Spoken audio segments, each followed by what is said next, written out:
நண்பா, ஏய் இங்க பாரு. ஏன், என்ன பிரச்சனை? எதுக்காக இப்படி தற்கொலை பண்ற அளவுக்கு நீ போற? என்னடா எல்லா இதுலயும் தோல்விடா.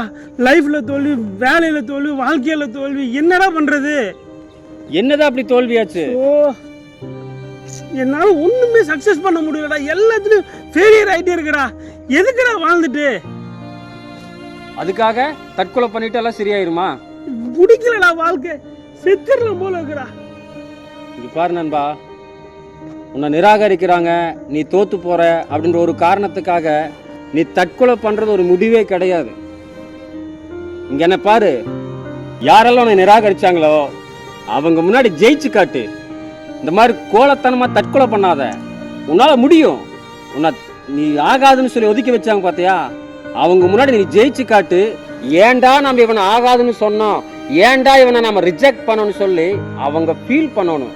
அந்த அளவுக்கு நீ வாழ்ந்து காட்டு. உன்னால முடியும். என்னால எப்படிடா முடியும்டா? முடியாதுன்னு நீ உன்னை நீயே தரக்குறைவா யோசிக்காத, சரியா? கடவுள் எல்லாருக்குள்ளேயும் அந்த பிரச்சனையை மேற்கொண்டு போகக்கூடிய ஒரு பலனை கொடுத்துருக்கிறாரு. நம்ம தான் என்ன நினைச்சுக்கிறோம்னா, ஐயோ என்னை யாரும் பிடிக்கலான்ட்டாங்க, ஐயோ நான் தோத்து போயிட்டேன், ஐயோ எல்லாரும் என்னை வெறுக்கிறாங்கன்னு சொல்லி சொல்லி நமக்கு நாமே தாழ்வு மனப்பான்மையை கொண்டு வந்துடுறோம். ஒரு நிமிஷம் நீ நிமிந்து பாரு, குனிய குனிய குத்திட்டே இருப்பான். நீ ஒரு டைம் நிமிந்து பார்த்துட்டேன்னு வையி, உனக்குள்ள இருக்கிற பலன் உனக்கே தெரிய ஆரம்பிக்கும். முயற்சி பண்ணு நண்பா. உன்னால கட்டாயம் முடியும், ஜெயிக்க முடியும். நம்ம ஜெயிக்க பிறந்தவர்கள். சொல்லு, நம்ம எல்லாம் ஜெயிக்க பிறந்தவர்கள். சொல்லு, உன்னால முடியும். முடியும்டா, கண்டிப்பா ஜெயிப்பேன். ஜெயிப்பேன்டா.